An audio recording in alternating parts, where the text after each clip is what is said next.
Welcome, everybody, to the Genesis Project Podcast. Business principles for beginners from the School of Hard Knocks. They say that success leaves clues. In this podcast, we're going to discover the clues that it leaves behind, and we're going to start at the very beginning. We'll get into the weeds of how the guests of the show came up with their business ideas, the why behind their business ideas, how they dealt with setbacks and failures, what keeps them pushing forward, and the emotions behind it all. Everyone wants to start a business, but many are held back by something that keeps them from starting. We'll learn what it takes to get to the next level of business and beyond, and we're learning together through different principles of people who graduated from the School of Hard Knocks. So, grab you a pen, some paper, and a highlighter to take notes, because class is in session.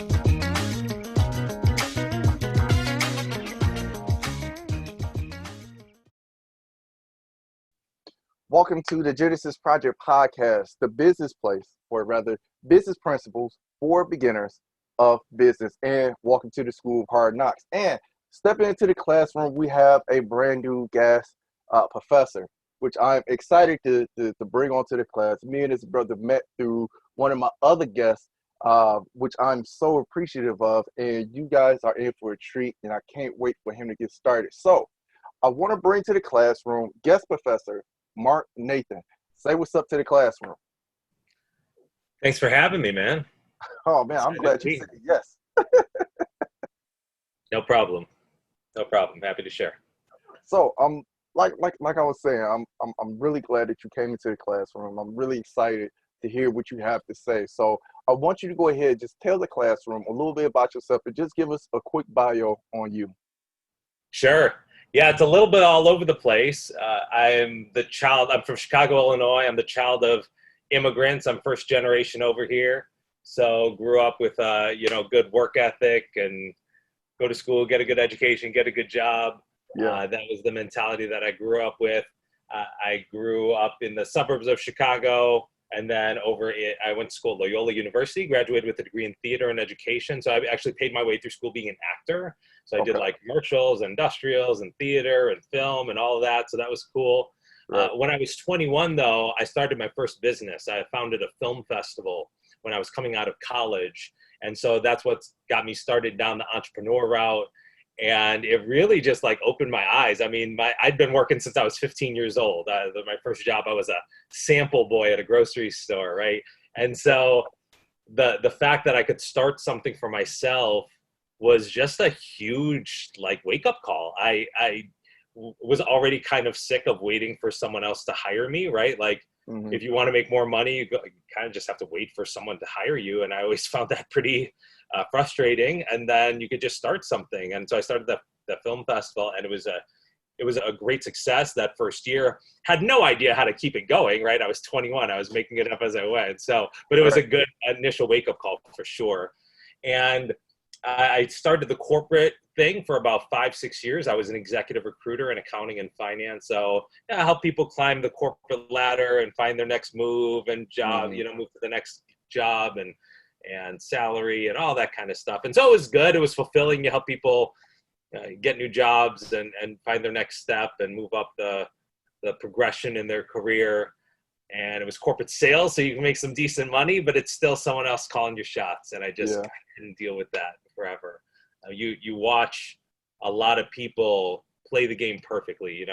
The number of guys that were in their 40s and gals that were in their 40s that they did it perfectly. They went to the right school, they got the right job, they didn't, move around too much, they had good companies on the resume, and then just like that, the corporate powers that be, there's some sort of merger or buyout or something, and then they're out of a job. And it's one thing when you need to find a new job when you're in your 20s. You're like, yeah, whatever, I'll just go get myself another job. It's a different thing when you're in your 40s and you got some kids that are worrying, and you got a mortgage to pay for and all this kind of stuff. And so I watched a lot of that, and it just strengthened that resolve to not be reliant solely on a job. And so while I was actually building my corporate career, my buddy Greg he had created different streams of passive income or ongoing income outside of his job. He had gotten connected with some great mentorship that really opened his eyes to a different way of thinking, a different way of, kind of building things for himself. And so I wanted to know, what are you learning, man? Like, who are these people? What are you learning? How are you doing this kind of stuff? And he made some great introductions, and I started building some passive income outside of my job. By the time I was 23, the passive income outside of my job was like 50 grand a year. And then by the time I was 25, it was like 90 grand a year. By the time I was 27, it was over 100 grand a year of passive income outside of my job. And so it afforded me the opportunity to leave my job when I was 27 years old. So a lot of people call it retiring at 27. It's just kind of math, right? Like when you just understand, expenses and cash flow and this kind of stuff. I mean, so I did leave my corporate job at 27. That was 11 years ago. So I'm 38 now. And it's just been fun, I just got married at the time. And so there was a lot of travel and sleeping in and dates and all of that at the beginning. But, me personally, Bernard, I left my job so I could do more stuff, you know, so like get on with the program. I'm trying to fit 3 lifetimes in one, you know what I'm saying? Like there's some things to do around here, and I'm trying to make as much happen with this life that I can. So that's why I wanted to get out of the job thing, because the more that you're reliant on someone else to pay you, the less freedom that you have. And so when you can build something for yourself and you're a little bit more in control of that, that means you can call your own shots. And so, I helped a few other startups get off the ground. That was cool. Helped a Chinese company expand to the US.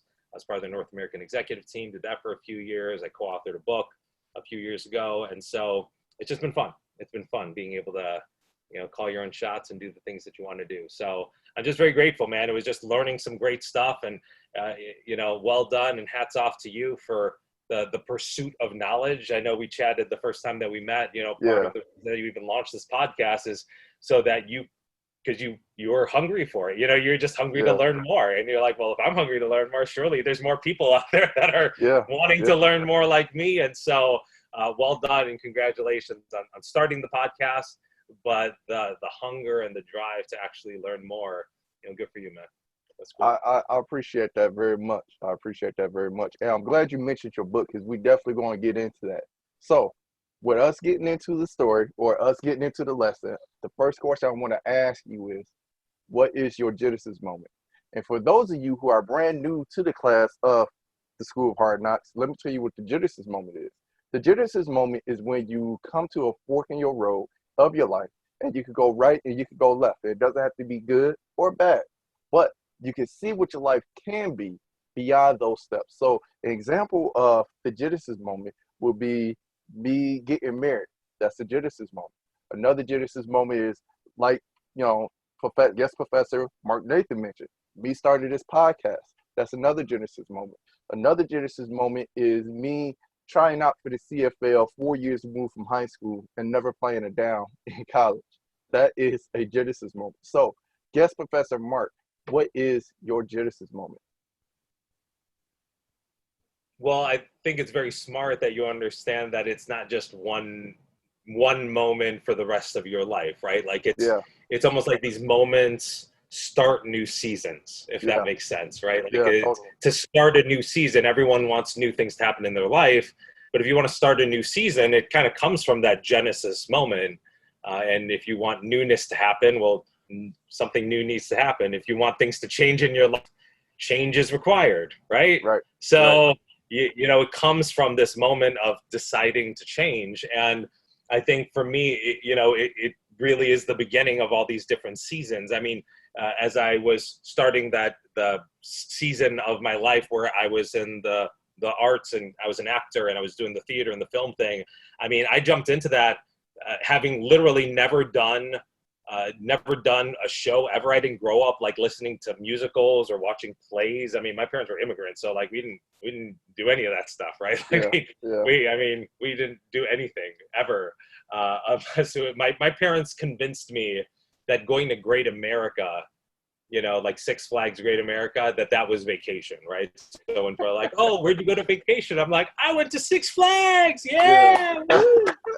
And so we didn't do anything. So I didn't grow up watching musicals or shows or, a big film buff or anything. But, we started doing a couple like videos in high school. You know how it goes, right? Like you and your buddies, you're doing some group projects or whatever. So we would be always the guys that would turn everything into a video or a little film or something. And so I just enjoyed doing that. And I remember I started applying to colleges as pre-med, right? Like a good Asian boy. You just got to do your pre-med thing. And then I just said, you know what? Like, I don't want to be a doctor. And I don't want that. I don't want that profession. There's nothing wrong with it. I didn't think that that's the path for me. And so I declared myself a theater major, having done no shows growing up, no plays. I felt like I was a good, in the little films that we did, it was a talent, and I felt like it was something I could be good at. So I just declared myself a theater major, and I went to Loyola. And during that summer, I did one little community theater show back here, but I had already declared myself a theater major. And so I went in pretty cold. But, it's like when your back's up against the wall, you get to see what you're really made of. And I think people are a little scared to put themselves in a spot where they have nowhere else to go but up. And you just come out fighting. And by the time I was done with school, I had actually done more professional shows, like professional theater shows, than shows in school. I had one of the best agents in Chicago. I was, most people don't understand that world, but it's almost like if you think about baseball, right? Like someone could be in the majors and someone could be an all-star in the majors, right? It's like I was playing double-A ball, if you want to think about it like that. But I went from, having done nothing to playing double-A ball in 4 years. And it was like a big moment, just go against what I had thought I was going to do my whole life and just kind of go with your gut. Like, I think I could be good at this, I think there could be something here. And of course, like my parents didn't understand, when you go from being a pretty smart Asian kid to, and going down the doctor route, like everyone celebrates you when you do things that are predictable. Yeah. Everyone celebrates you when you do things that are predictable. And no one celebrates you when you do things that are outside of the box. So when I would tell people like, oh, I'm going to go be pre-med, there's a lot of claps and woo, that's awesome. And the second I started telling people I was going to be an actor, they're like, what are you doing with your life? Why would you do that for yourself? Why would you throw away all the things that your parents did for you? I'm like, what is that? That was a hard change, man. That was a hard left we just took. From honoring your parents to throwing away everything they've done for you because of a job choice, you know what I'm saying? And a major, that was a bit dramatic to me. But, when you do things that are predictable, everyone's got your back. Right. Man, when you do things outside of the box, no one's there for you. I think you mentioned a few things that I can't wait to create sound bites from. You when you said that you making that hard left, right? And you just putting your back against the wall, or you having your back against the wall, it created something in you. That was an awesome soundbite. Can't wait to put that out there. He's just seeing this interview in little soundbites. He's like, that's one. Yeah. Okay.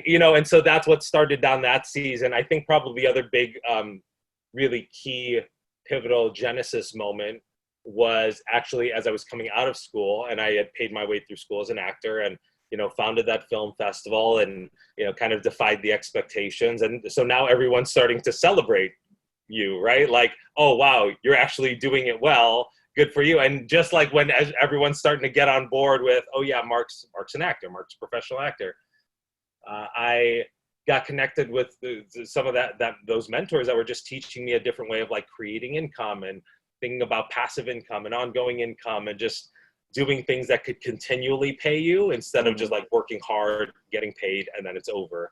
And then you work hard and you get paid, and then it's over. And then you work hard and you get paid, and it's over. And then you never have anything that builds. And so when I started learning about that and started learning about different types of income, not just making more income, making a different type of income, I started exploring that world. And then I started doing some things in that world, right? Like I was in the e-commerce world, right? Mm-hmm. And so I started doing some things in e-commerce. And then people are like, wait, what are you doing? I thought you were an actor. And then, you know, it's that same thing. Like you're making a hard turn. But it's not like I hated being an actor. I just hated being poor. And I hated never knowing when the next paycheck is coming from. And, you know, sometimes you're killing the game and sometimes you have no idea how you're going to pay rent for the next 90 days. And I just didn't want to live my life like that. You know, I didn't. If you want to be, you know, if you want to know where you want to, if you want to know where you're going to be in the next 5 years, right? You just look at someone walking down your same path, doing what you're doing 5 years down the road, 10 years down the road, and that's probably what you're going to have. And I remember I was doing a show in San Francisco. It was the last show I did as an actor. It was a holiday production of Aladdin. I auditioned because I look like me, and I figure at some point I'm going to play Aladdin, so I might as well just do it now. You know, like the sooner I can just play Aladdin, just get it over and done with, and out of the way, the better. And so I auditioned for it, but then they're like, hey, we'd like you to play the genie. I'm like, okay, sounds good. So so I played the genie at San Francisco Shakespeare, their holiday production of Aladdin. And so it was cool.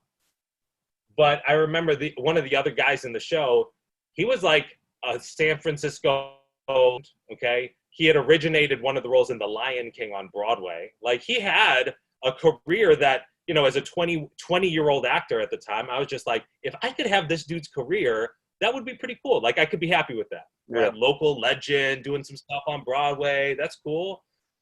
And then I overheard him in the dressing room one day. He was talking about, he had a kid that was in college, and he got off the phone and he said, man, my kid wants another $200 for school. Where am I going to come up with that? I'm like, you're worried about $200 still? I'm worried about $200 and I'm 20. You have the career that I want and you're still worried about $200? I gotta do something else, man. I can't do this forever. You gotta be kidding me. And I remember that moment like it was literally yesterday. And that was probably one of those moments where, you know, I realized the path that I was really excited about. You know, I think a lot of people are afraid to let their dreams change. Mm-hmm. They have an idea of what their life is supposed to look like when they're 19 years old. Mm-hmm. And then they spend the rest of their 20s trying to prove their 19-year-old self right. It's like, you're 27. You're trying to prove your 19-year-old self right. I mean, I'm not saying sell out. I'm not saying, you know, abandon everything that's important to you, but how much did you know at 19? Mm-hmm. Like how much, I'm just thinking about me, like how much did I know at 19? And so I'm going to spend the rest of my 20s trying to validate 19-year-old Mark. He didn't know hardly anything. He didn't know what else was out there, right? And so I started the more I started learning and seeing what else was out there, I think a lot of times people are afraid to let go of some of their previous dreams or previous goals because they're afraid that they're, I don't know, admitting that they're wrong, mm-hmm. or they're afraid what other people are going to say because they're changing paths or directions. And I think, you know, you've got a lot more future than past. You know what I'm mm-hmm. saying? Like you got way more years in front of you than years behind you. And so I don't want to spend the next 10 years trying to validate 19-year-old Mark Nathan. I'd mm-hmm. rather spend the next 10 years setting up 50-year-old Mark Nathan to be a freaking boss. You know what I'm saying? Like mm-hmm. to run everything. But you can't run everything when you're 50 if you didn't do something productive in your 20s. And so I just started shifting how I saw my life, right? Like what you're doing today and this year, it's not really about this year. It's about next year, right? Mm-hmm. Next year, you're standing in what you built this year. 5 years from now, you're standing on what you built this year, right? So if every year builds on the previous year, what you do literally right now is paramount. Mm-hmm. What you do right now sets up, if you're 25 right now, sets up 30-year-old you. If you're 25 now, you're really setting your 35-year-old self up based on what you're doing this year. And so I think for a lot of people, they spend 25 trying to prove their 19-year-old self right still. And I needed to change. So I didn't let go of the acting dream. I just started prioritizing getting my financial future right, because I knew that was going to be a big thing for the rest of my life. Yeah. So I started prioritizing my finances instead of prioritizing the acting gigs. And that's actually kind of where the book was birthed from. You know, the book is called The Delusion of Passion. And I was very passionate about the things that I was doing, like my career path. And I was not passionate at all about finances or e-commerce or any of the things that I did to fix my finances. But I knew that fixing my finances was going to change my whole life. And so if I could fix my finances doing e-commerce stuff, like, game on, man. Like, I'll just fix my finances and then go do the things that I'm excited about, right? But I think people are constantly connecting their career and their finances. And they're two different things. Right. You could be doing things to build your finances that are separate from your career, doing things that you're excited about that don't have to be financially fruitful if you have your finances in place. So separating out my career from my finances, building things that were smart for my financial future, not just like following my heart and following your passion. I know a lot of people say it, and I get where they're coming from. I'm not anti-passion, but I think people are trying to discover their passion, and like it's hiding behind a bush somewhere, or it's buried in the ground with a map or something that you can find. And I don't think you find your passion. I think you create a life that you're passionate about. And you create it with every decision that you make, and you create it with every action that you take and everything that you build. So I spent most of my 20s creating a life that I was going to be excited about in my 30s, and creating a life that I was going to be excited about in my 40s, not just following whatever 25-year-old Mark Nathan thought was cool. You know, one of the things that you mentioned, and I kind of been sitting on it, is in a roundabout way, you pretty much kind of did like a deep dive in it. You know, you mentioned that everybody celebrates what was it? You said everybody celebrates predictability. And the way that you went in and out of different paths of your life, or different jobs and things of that nature, that shows that when you said, yes, I'm going to be, for example, you said that you was going to be an actor. Everybody said, oh, whoa, wait a minute. And then you started doing pretty well for yourself as an actor. Everybody was like, oh, yes, you're going to be an actor. And then you said, no, I'm going to stop being an actor and go do something else. And everybody's like, oh, wait a minute. You're moving too fast. You know, I think you did a deep dive without even knowing that, you know. And I also want to bring light to the book that you mentioned, that you wrote. The name of your book is The Delusion of Passion, right? And that's just for millennials, or rather it talks about millennials. Can you talk about the book a little bit more, just for the classroom? Yeah, absolutely. So my buddy and I that co-authored this book, we've known each other since he was 19 and I was 21. So we met each other really early on. This was right as I was starting to think a little bit differently about my finances and how I was building my life and all of that.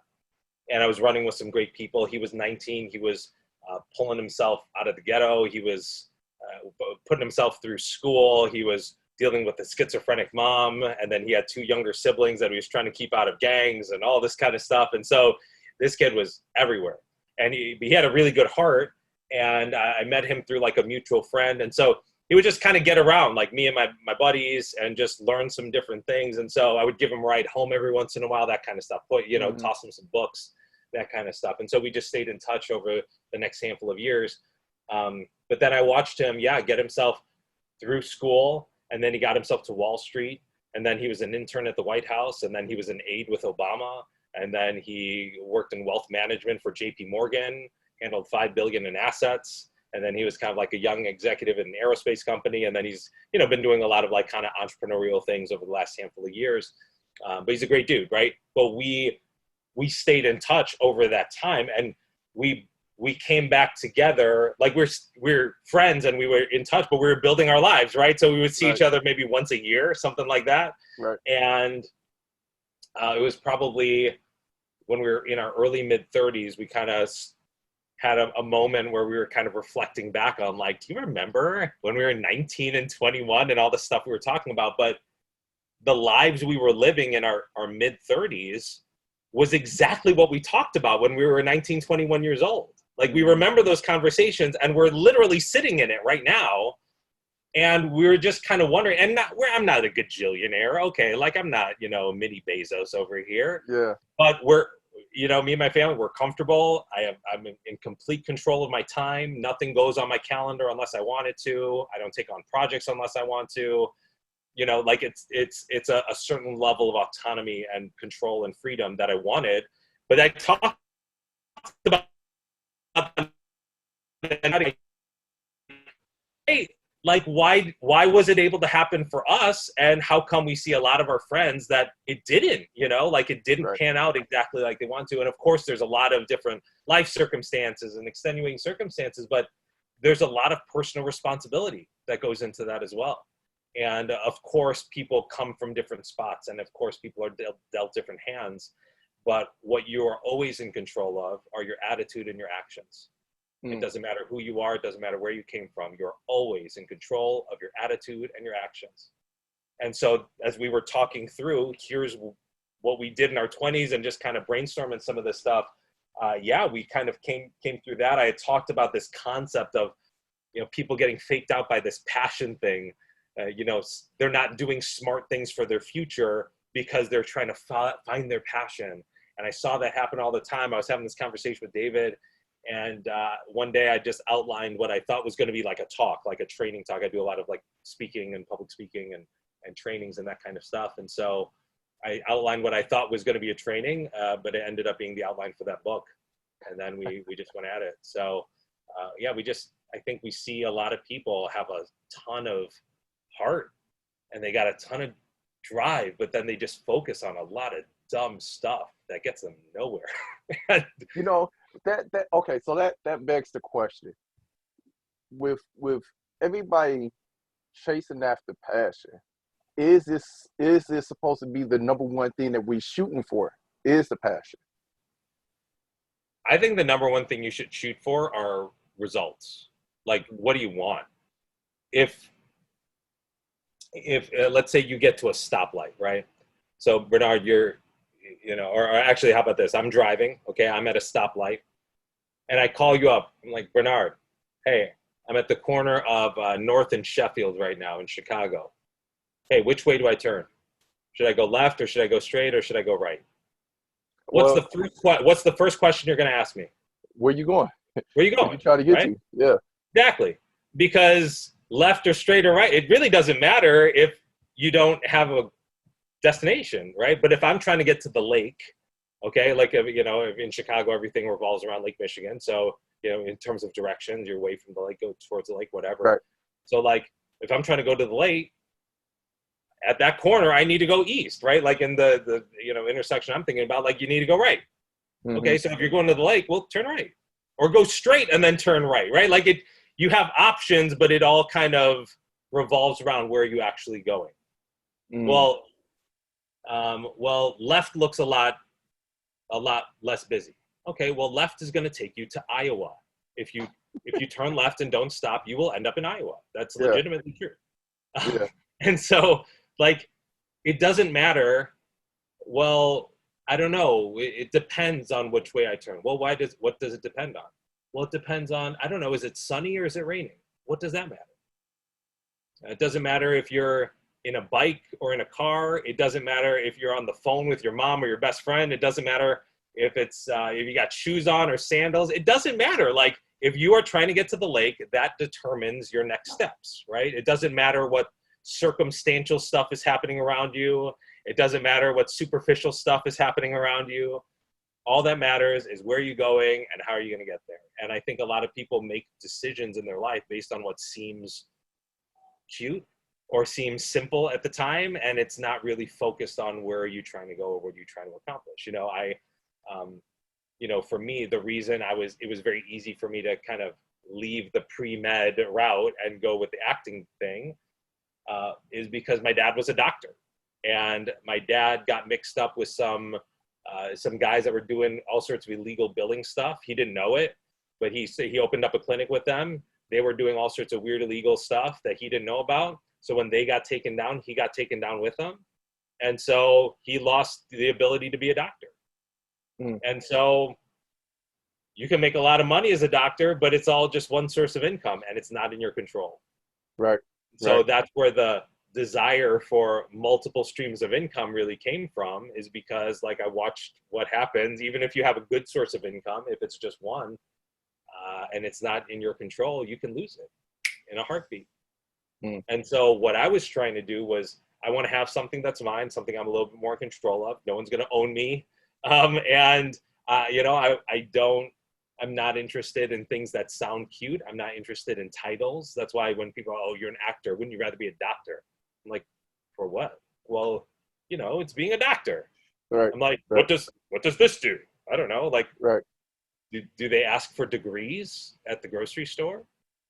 Last I checked, they asked for money. Right. Because when my dad was when we were trying to fill up with gas and we had no money, they asked for money and checks, not degrees. They didn't ask, you know, but where'd you get your MD from? You know, where'd you get your medical license from? They didn't care. Yeah. You got to take it, you know, you got to be able to take care of your family. And so for me, that was the guiding direction for all of it. You know, that's why even as I was doing pretty well as an actor, the second I was able to build that film festival for myself and go down the entrepreneur route, that it like clicked. It was like a light bulb. It was like a light switch. I don't think I would have been able to identify it at the time, but now looking back on it, that's why it was such an easy choice for me. Like, oh wow, this is way more awesome than the acting thing, even though I was really good at it. You know, pursuing that and then going kind of down the you know, the entrepreneur route kind of took me down the e-commerce route. And even though that was pretty foreign, I'm like, you know, I didn't know anything about being an actor 4 years ago, and I did pretty well there. So I'll just learn. That's fine. But the reason I wanted to learn is because I wanted to fix my finances. And the reason I wanted to fix my finances is because that's how I knew I wanted to live my life. So really it all, you know, I'm not against passion. I'm not against doing things that you love. But I think creating a life that you love is way more important than doing things you love every minute of every day. Right.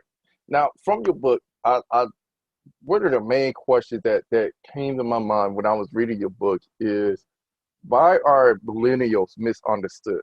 Or why do you feel that millennials are misunderstood? Yeah. So it's funny because this book, the subtitle is Why Millennials Struggle to Find Success, because we wrote, me and David were both kind of on the front end of the millennial generation.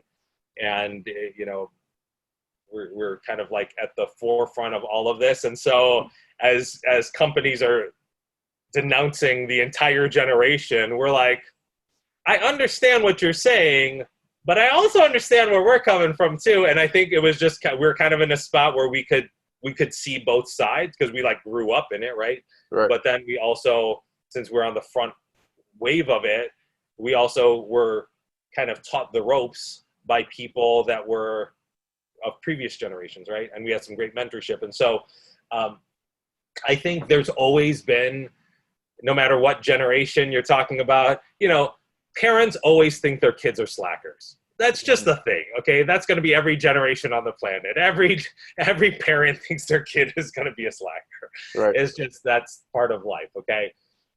But there are very specific things about this generation that transcend just normal parent-kid dynamics, right?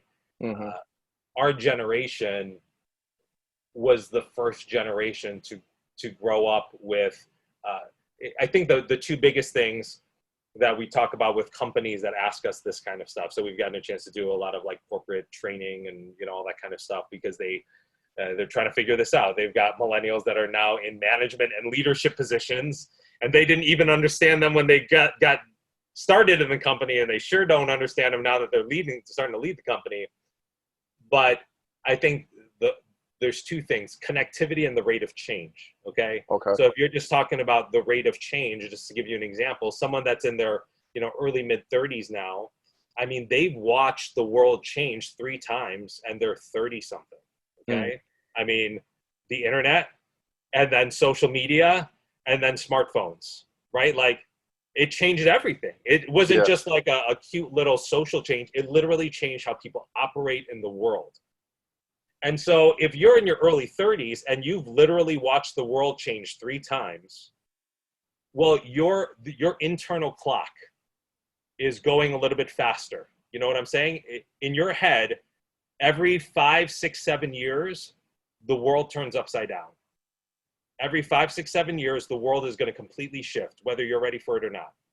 So if you're stuck at a job for 4 years and you don't understand how you can move on and how you can get to the next level, if you're at a company for 2 years and you feel, stagnant and you don't have any clue how you can like move ahead in life, yeah, you're gonna start to feel a little antsy, a little edgy, because your internal clock, like, the world is going to change any moment now.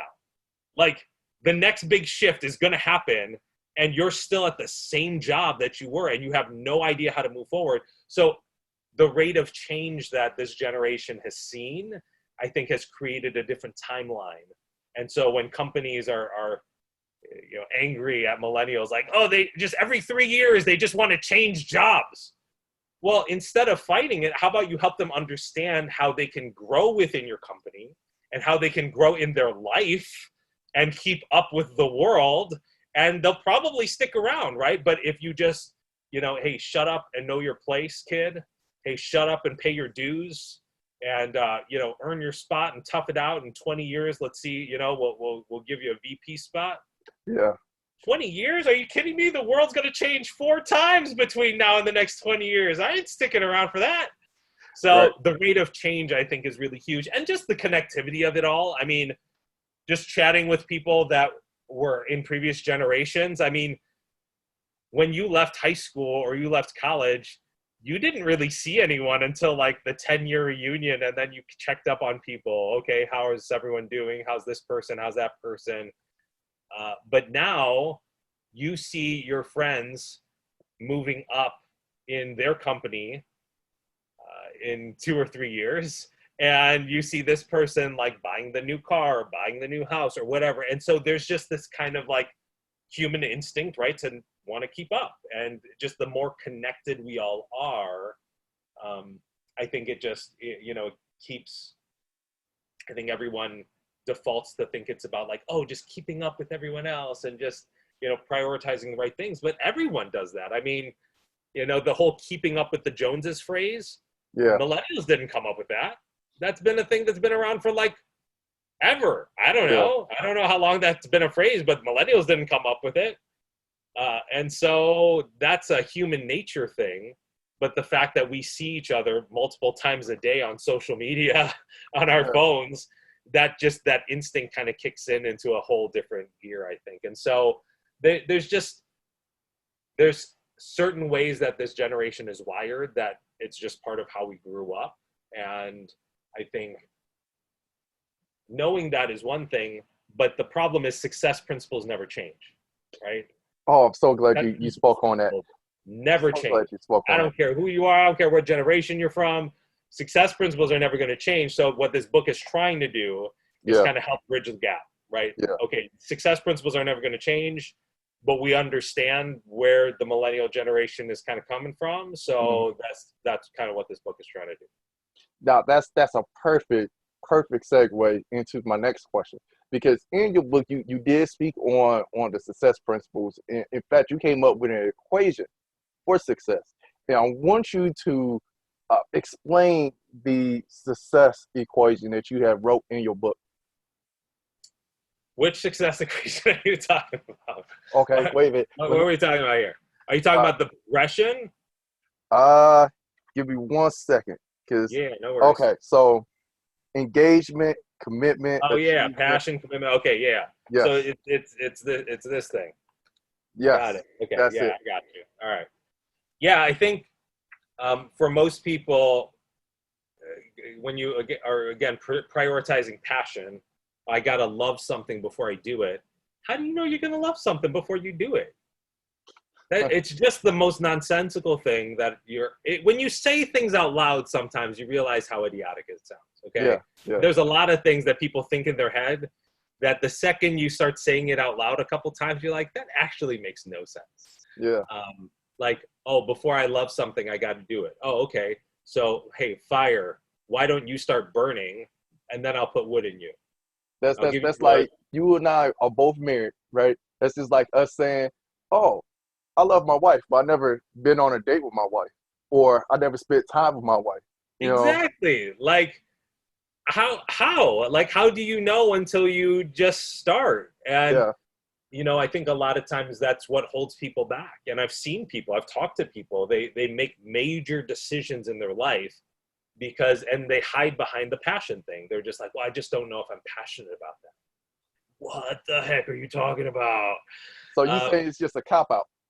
Oh my gosh, 1,000,000%. Because I bet you 3 years later, they still haven't found the right thing. It's because you don't know what you're looking for. The problem isn't that you can't find the right thing. It's that you're prioritizing the wrong thought process. You've got the wrong priorities. You're trying to find something that you love instead of finding something that can produce what you love. I wanted to spend time with my family. I wanted to be in control of my life. So I'm going to find things that can produce that. And then I will love my life. I didn't have to love every second of everything that I do. And before someone gets all self-righteous, I don't know, do you love every minute of everything you do at your job? Get over yourself. Get out of here. Don't start hiding behind all this garbage. Nonsense. You don't love everything you've ever done for your entire life. You just do it because you got to sometimes. Yeah. Well, if I'm going to suck it up and deal, I might as well be creating something that I'm going to love eventually, right? And so when we're talking about like the success equation, passion isn't the first thing. Passion is the end result. Like you don't start with passion. You start with just engagement. Like you just start with doing stuff. My brother he's a Catholic priest, and he's Asian like me, my brother, and he's fluent in Spanish, and he breakdances. So he's an Asian breakdancing Spanish-speaking priest. Okay, this is actually my brother. But I remember none of the modes of Asian people. It's just maybe the breakdancer part. Definitely the breakdancing part. But I remember the first time he actually started dancing. I remember this. I mean, it wasn't when he was a kid. It was when he was a young man. And literally, like, we watched You Got Served. I don't know if you remember that movie, You Got Served. But we watched You Got Served, and he's like, this is so good. It's so good. And he's a very studious person, so he's just like a studier and a learner. And I saw him do that with like diet stuff and workout stuff and all of that. And so then I came back one day, and he's literally in front of the TV, and he's rewinding. He's rewinding back and like watching the dance sequences over and over again. And he's like trying to learn, he's like trying to learn some of the choreography. And dude didn't even know what an 8 count was, right? Like 1, 2, 3, 4, 5, 6, 7, 8, and like doing moves to an 8 count. He didn't have any clue. And so when I I was doing the acting thing at the time. So you come across these things. And so I remember teaching that to him. He's like trying to do stuff and learn the moves. He doesn't even know how to do an 8 count. And then so I teach him an 8 count, and he's like, this is magical. This is awesome.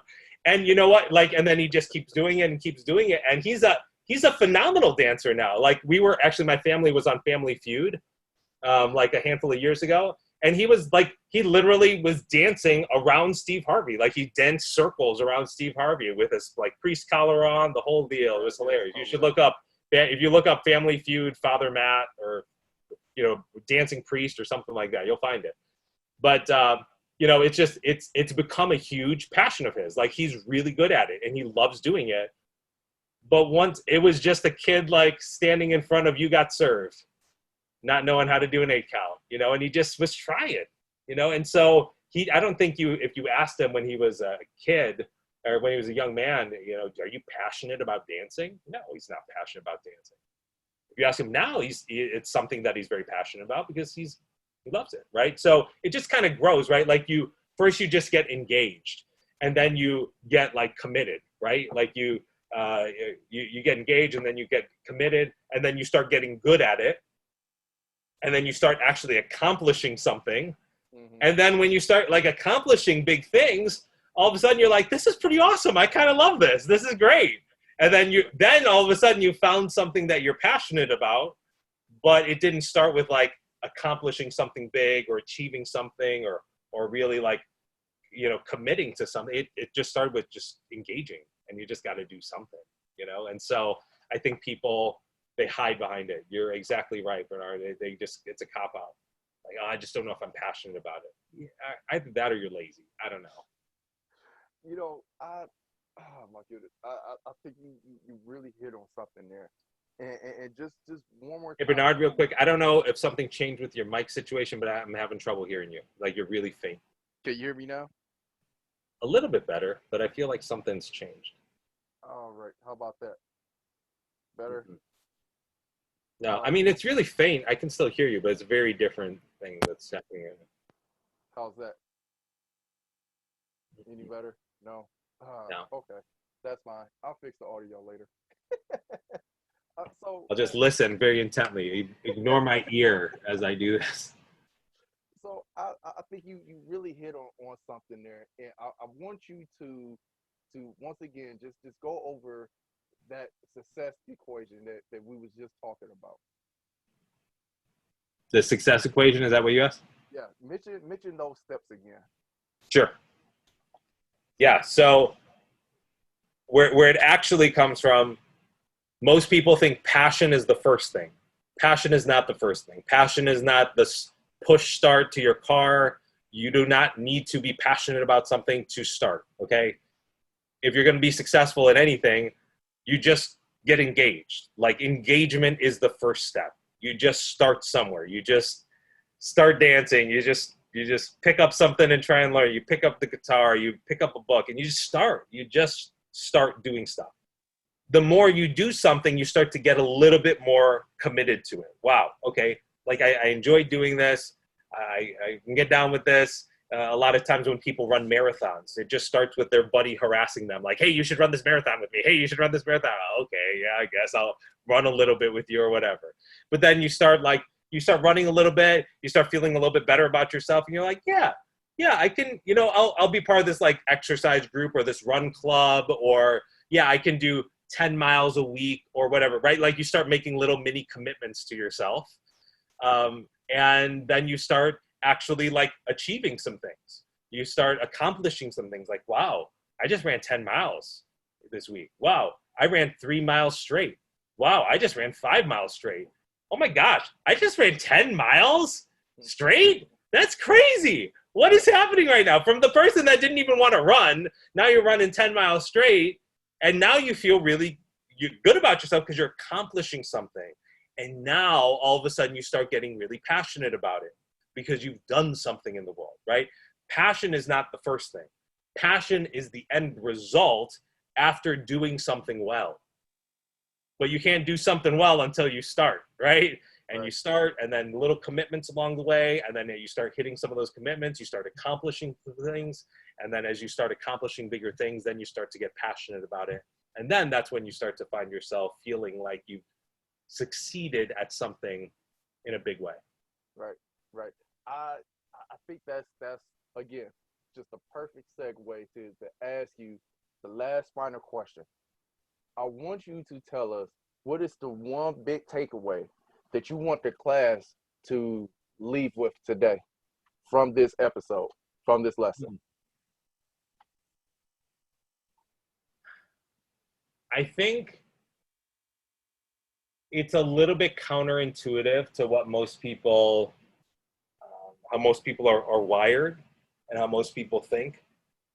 But I think that's probably why I feel like I should share it. I remember hearing this great lesson from a farming farming analogy, which I'm not a farmer.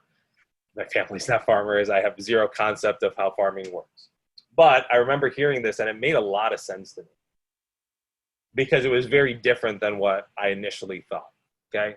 So let's say you do your harvest and you've got a bunch of grain. Okay. So you got a bunch of grain and seed. So obviously, like, this is grain that you can turn into food. This is grain that you could sell. This is grain that you're going to plant the next time around, whatever. Okay. So if you have 3 different types of grain, like you got your best stuff, you got your kind of like, second class stuff, and then you got your third tier stuff. Well, you gotta eat, you got to sell some stuff in the market, and you got to prepare for the next year. So what do you do with those 3 different types of seed? And my initial thought was, well, like, the best stuff I'd like to eat, obviously, but then I'm thinking pragmatically, I'm like, no. I should take the best stuff to the market because then I can get the best price, right? Like, then I can get the best price for my stuff, and I can make some good money, and then obviously I'll plant the next. I don't want to plant the worst stuff on the planet, and then I can eat whatever's left over. But I think in reality, what most people are doing is, if you think about it in terms of your talents and your energy, your abilities, your focus, the things that you put into the world. Okay, I think what people are doing with their time, talent, and energy is that they're serving themselves.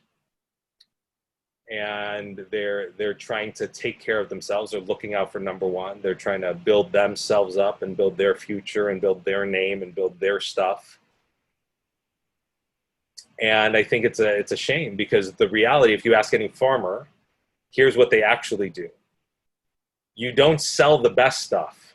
You save the best stuff to plant next year, because then next year's harvest gets even better. And then from that next year, you take the best of the best, and then you put it back in the ground, and then the next year is even better. And then the next year is even better, and the next year is even better, and the next year is even better. And so you give the best stuff, you put the best stuff, and you invest it into the future. You don't sell it. You take your best stuff and you put it into your future. The second grade stuff, the second tier stuff, you sell and you do all that to the marketplace, and then you eat whatever is left over. And I think a lot of times people aren't thinking enough about the future. They're either taking their best energy, effort, like ability, their prime everything, and they're either serving themselves or they're like selling it off, right? Like, they're trying to sell to others. They're trying to impress other people. They're trying to, whatever. I just think, just having that mindset of the best that you've got, you should invest into your future. It changed everything for me, right? Because even just having people in my life, I didn't want to have people in my life that were like, fun to hang around. That only serves me, Right. I didn't want to have people in my life that I could, get something from, right? Or that could hire me, or I've got these skills. Okay, this person they can hire me, and I can sell my talents and abilities. What I really wanted to do, I wanted to find people and places and opportunities that I could take my best, and then I could serve people. And when you serve people, you're sowing it, you're putting it into the ground.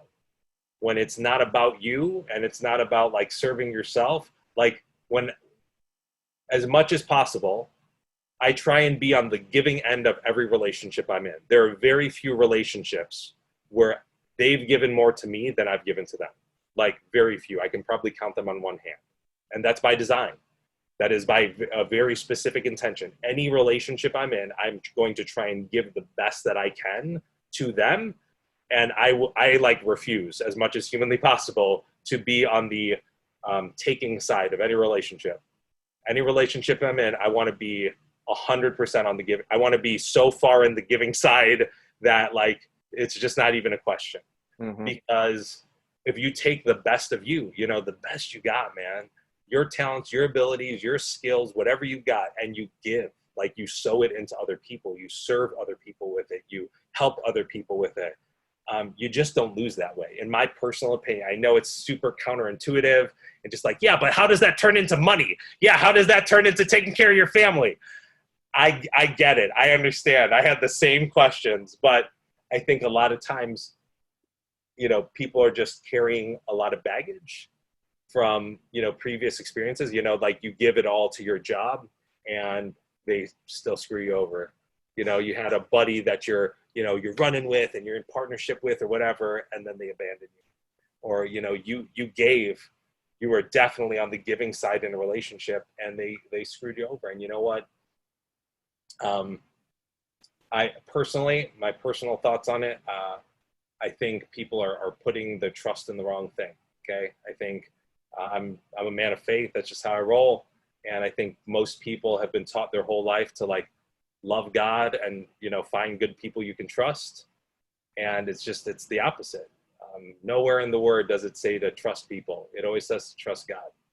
So I trust God and I love people. And if people screw you over, well, that's cool. That's fine. I wasn't trusting them anyway. My trust is in God anyway. So even if I planted seeds into people or situations where it didn't really produce fruit, I still did right by me. You know, I still did right by God, and I gave it everything that I could. And those seeds are going to come up. They just are. And I can't explain how it's going to come up in your life, but I can just know for me personally, anytime that I've continued to focus on giving and serving and sowing, whether it's your time or your talents or your abilities or your money or whatever, anything that you can do to give, and you do it with the right heart and you do it expectantly,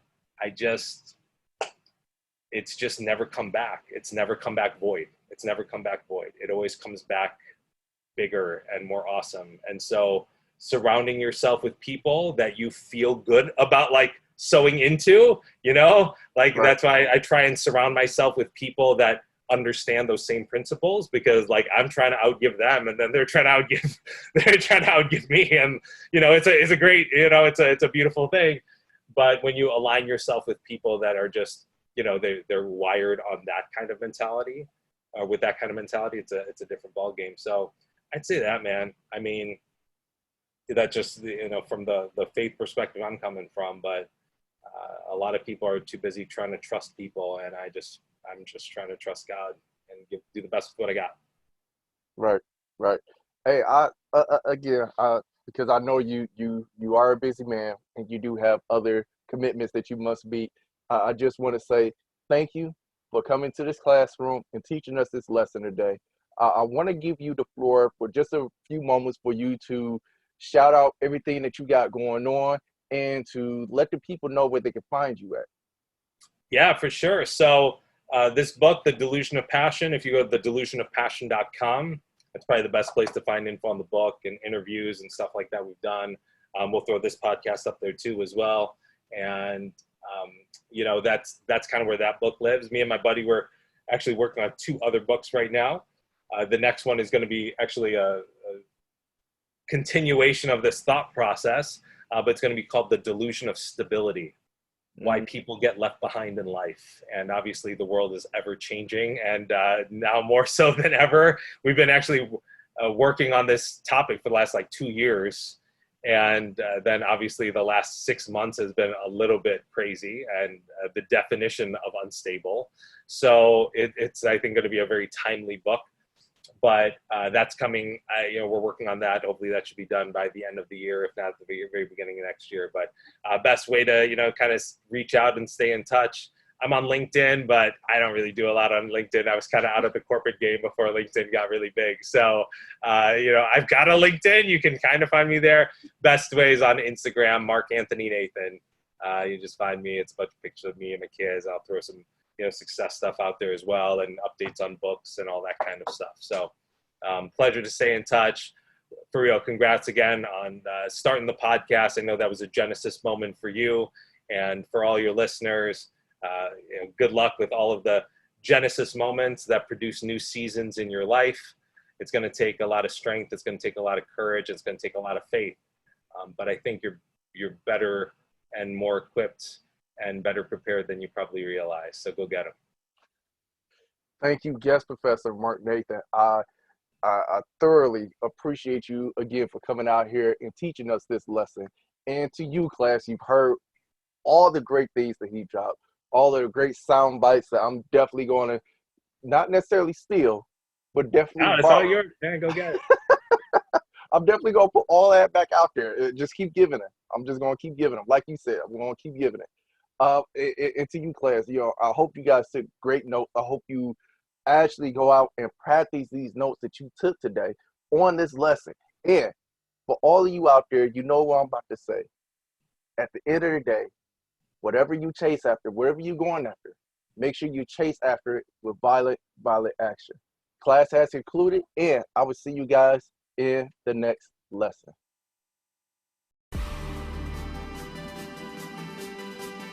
About 15 years ago, I hated where I was at, and I knew that I was meant for more. Greatness even.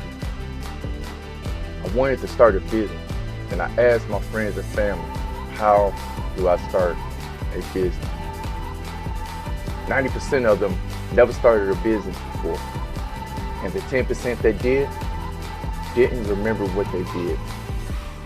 So I went on and earned my bumps and bruises from the School of Hard Knocks. My inspiration for the School of Hard Knocks and the courses that I've created was to reach people that felt the same way that I felt way back when. Like I was destined for more. The purpose of the Genesis Project podcast was to move those same people toward that greatness with the guest professor that comes to the show and learn from their mistakes. This is a call to action to those who are searching for greatness. Join the School of Hard Knocks by commenting, sharing, subscribing, and get this message out to those searching for greatness. Click on the links in the description to get more information. And everything you do, everything that you chase after it with violent action. I'll see you in the hallway.